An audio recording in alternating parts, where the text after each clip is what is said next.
నమస్తే. ఏపీ ముఖ్యమంత్రి చంద్రబాబుకు లీగల్ నోటీస్ పంపాడు సీఐ శంకరయ్య.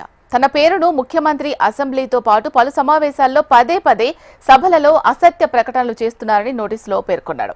1,45,00,000కు పరువు నష్టం దావా వేశాడు శంకరయ్య.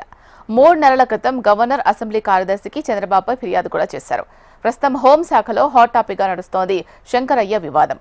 ఈ వివాదంపై పార్టీ నుంచి ఎటువంటి ప్రకటన వస్తుందా అంటూ అందరూ ఆసక్తిగా గమనిస్తున్నారు.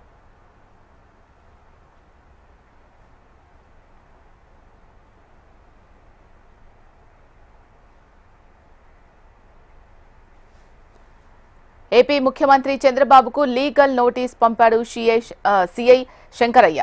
దీనికి సంబంధించి పూర్తి సమాచారం మా ప్రతినిధి చంద్రమోహన్ అందిస్తారు. చంద్రమోహన్, చెప్పండి. శీల వివేకానందరెడ్డి హత్య కేసు రాష్ట్ర వ్యాప్తంగా దేశవ్యాప్తంగా సంచలనం కలిగించింది. ఆ సంఘటన జరిగినప్పుడు పులివెందుల్లో పనిచేస్తున్న శంకరయ్య అనే సిఐ ఇప్పుడు ప్రస్తుతం చంద్రబాబుకు నోటీసులు జారీ చేశారు. తన అడ్వకేట్ ద్వారా చంద్రబాబుకు నోటీసులు పంపించడం జరిగింది. పదే పదే తన పైన అసత్యపు ఆరోపణలు చేస్తూ వాస్తవాలకు దూరంగా ఉన్న విషయాలను లేవనెత్తుతూ అసెంబ్లీలోను బయట కొన్ని సమావేశాల్లోనూ అధికారులతో జరిగే కొన్ని సమీక్షల్లోనూ తన పేరెత్తుతూ ఆయన అసత్యపు ఆరోపణలు చేస్తున్నారు అని తద్వారా తనకు పరువు నష్టం కలుగుతుందని, తనకు తన కుటుంబానికి తన గ్రామంలో ఎటువంటి అన్ని రకాల ఇబ్బందులు కలుగుతున్నాయని, సమాజంలో తన గౌరవానికి భంగం కలుగుతోందని కూడా సిఐ శంకరయ్య నోటీసులో పేర్కొన్నట్టు తెలిసింది. ప్రధానంగా శంకరయ్య గతంలో 2019లో వివేకానందరెడ్డి హత్య పులివెందులలో ఆయన ఇంటి వద్ద జరిగినప్పుడు శంకరయ్య అప్పట్లో అక్కడ పనిచేసేవాడు. ఆ సందర్భంగా అతను సంఘటన జరిగిన సమయంలో పరిసర ప్రాంతాల్లో ఉన్న సాక్ష్యాధారాలను కొందరు వ్యక్తులు చెరిపేస్తుండగా తను ఏమీ చేయలేకుండా నిశ్చేష్టుగా ఉండిపోయాడనే ఆరోపణలు ఉన్నాయి. ఈ నేపథ్యంలో అప్పట్లో హత్య జరిగిన తర్వాత సంఘటనా స్థలానికి చేరుకున్న శంకరయ్య అప్పట్లో దేవిరెడ్డి శంకర్ రెడ్డి, అలాగే అవినాష్ రెడ్డి, ఆయన తండ్రి మరికొందరు అక్కడ ఉన్న సాక్ష్యాధారాలను చెరిపేస్తున్నా కూడా ఆయన ఏమీ చేయకుండా నిర్లక్ష్యంగా వ్యవహరించాడనే ఆరోపణలతో అప్పట్లో సస్పెండ్ కావడం జరిగింది. ఆ తర్వాత ఆయన చాలా కాలం సస్పెన్షన్ లోనే కొనసాగారు. ఆ తర్వాత సిబిఐ మొదట శంకరయ్యను విచారించినప్పుడు ఈ కేసుకు సంబంధించి పూర్తి విచారణను మొదట సిట్ అధికారులు చేశారు. ఆ సిట్ అధికారుల తర్వాత కోర్టులో పిటిషన్ దాఖలు చేయడం తో అది సిబిఐకి మారింది. సిబిఐ విచారణ చేస్తున్న సమయంలో మొదట శంకరయ్య తనను అక్కడ ఉన్న అంటే సంఘటన ప్రాంతంలో తాను అక్కడున్న సాక్ష్యాధారాలను పరిరక్షించే ప్రయత్నం చేశారని, అయితే అక్కడున్న దేవిరెడ్డి శంకర్ రెడ్డి అలాగే అవినాష్ రెడ్డి మరికొందరు తనను భయపెట్టారని, తనను బెదిరించే ప్రయత్నం చేశారని, దాంతోనే తాను ఏమీ చేయలేకపోయానని కూడా చెప్పడం జరిగింది.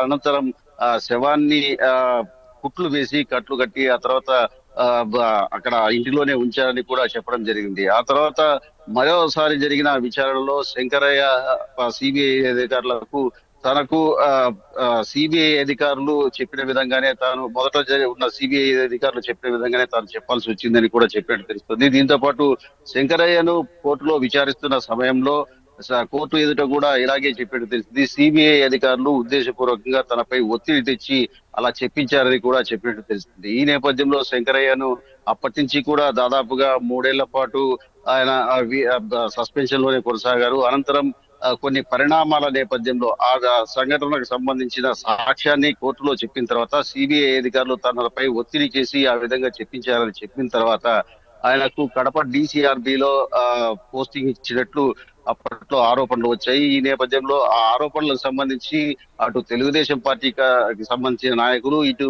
వైఎస్ఆర్ కాంగ్రెస్ పార్టీకి సంబంధించిన నాయకులతో పాటు వివేకానందరెడ్డి బిడ్డ సునీత, ఆమె భర్త రాజశేఖర రెడ్డిని కూడా ఈ విషయంపై పలు సందర్భాల్లో విమర్శలు చేశారు, అధికారులకు ఫిర్యాదులు చేశారు. అలాగే సిబిఐ అధికారుల దృష్టికి కూడా తీసుకురావడం జరిగింది. మొదటి నుంచి ఈ కేసుకు సంబంధించిన పరిణామాలన్నీ కొత్త మలుపులతో ముందుకు సాగుతున్నాయి. ఒక సైడ్ సిబిఐ విచారణ సాగుతుండగానే సిబిఐ అధికారి రామ్ సింగ్, అలాగే సునీత, వివేకానంద రెడ్డి కూతురు ఎవరైతే ఉన్నారో సునీత, ఆమె భర్త రాజశేఖర రెడ్డిల పైన కూడా కేసు నమోదైంది. అప్పట్లో వివేకానంద రెడ్డి అలాగే దేవిరెడ్డి శంకర్ రెడ్డి వైఎస్ఆర్ కాంగ్రెస్ పార్టీకి సంబంధించిన నాయకులే తమ తండ్రిని చంపారని చెప్పేసి సునీత, రాజశేఖర రెడ్డి అలాగే మిగిలిన వారందరూ కూడా ఆరోపణలు చేస్తూ ఆ సంఘటన పైన కేసు నమోదైన క్రమంలో ఇటు సునీత ఆమె భర్త నరెడ్డి రాజశేఖర రెడ్డిలే ఈ హత్యకు చేసి ఉంటారనే కోణంలో కూడా వైఎస్ఆర్ కాంగ్రెస్ పార్టీకి సంబంధించిన నాయకులు అలాగే వివేకానంద రెడ్డి పిఏ కృష్ణారెడ్డి కూడా చెప్పిన నేపథ్యంలో వారిపైన అప్పట్లో ఎస్పీగా ఉన్న అన్బురాజన్ కేసులు నమోదు చేశారు.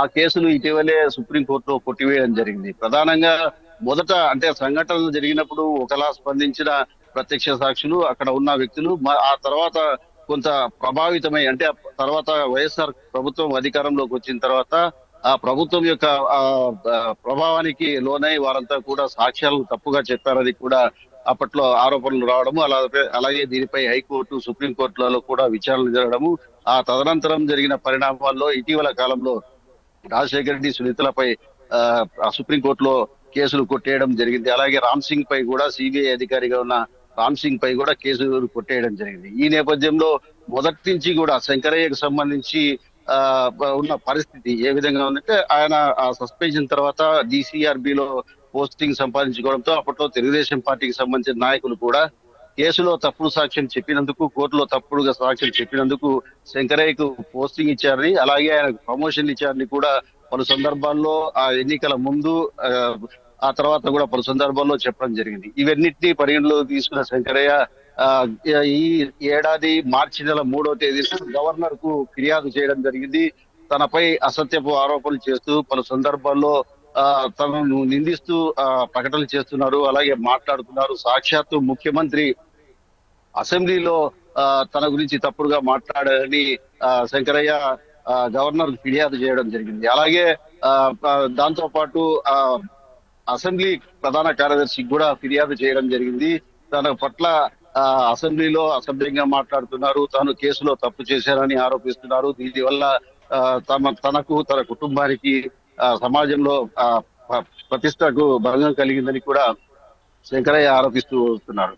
ఈ నేపథ్యంలో గత వారం రోజుల క్రితం చంద్రబాబు జిల్లా కలెక్టర్లు అలాగే ఐపీఎస్ ఐఏఎస్ ఆఫీసర్ల సమావేశంలో కూడా ఒక సిఐ సాక్షాత్తు ఒక రాష్ట్రంలోనే దేశంలోనే ఒక పెద్ద సంఘటన వివేకానంద రెడ్డి హత్య కేసులో సాక్ష్యాలను ఒక సిఐ ఆధ్వర్యంలోనూ తుడిచివేశారని చెప్పడంతో శంకరయ్య సీరియస్ గా పరిగణించి తన పరువు నష్టానికి భంగం కలిగిస్తున్న ముఖ్యమంత్రి చంద్రబాబు నాయుడు పైన పరువు నష్టం దావా వేయడం జరిగింది. దాదాపు 1,45,00,000 రూపాయల మేరకు తనకు పరువు నష్టం దావా వేసినట్టు తెలుస్తుంది. దీంతో పాటు 15 రోజుల్లో ప్రభుత్వం నుంచి అలాగే ముఖ్యమంత్రి నుంచి ఎలాంటి స్పందన రాకపోతే ఇదే విషయాన్ని హైకోర్టులో పిటిషన్ దాఖలు చేయనున్నట్టు తెలుస్తోంది. ఈ నేపథ్యంలోనే శంకరయ్యకు సంబంధించిన పలు అంశాలను కూడా ప్రభుత్వం పరిగణలోకి తీసుకుంటుంది. ఆయన ఎప్పుడెప్పుడు ఎక్కడెక్కడ ఉన్నారు, ఏ విధంగా వ్యవహరిస్తున్నారు అనే అంశాలను కూడా సేకరించినట్టు తెలుస్తోంది.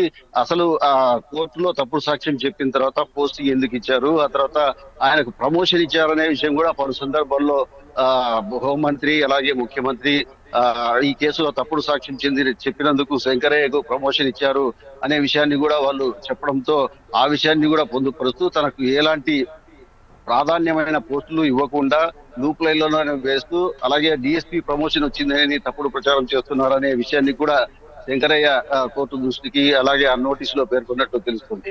ప్రధానంగా ఈ కేసుకు సంబంధించి మొదటి నుంచి కూడా ఈ రకమైన వివాదమే కొనసాగుతుంది. ఇప్పుడు జరుగుతున్న పరిణామాల నేపథ్యంలో ఇప్పుడు శంకరయ్య సీఎం కు నోటీసులు ఇవ్వడం పట్ల రాష్ట్ర వ్యాప్తంగా పెద్ద సంచలనమైంది. కడప జిల్లాలో కూడా హాట్ టాపిక్ గా మారింది. భవిష్యత్తులో ఏ పరిణామాలు చోటు చేసుకుంటాయన్న ఆసక్తి అన్ని వర్గాల్లో కూడా నెలకొంది.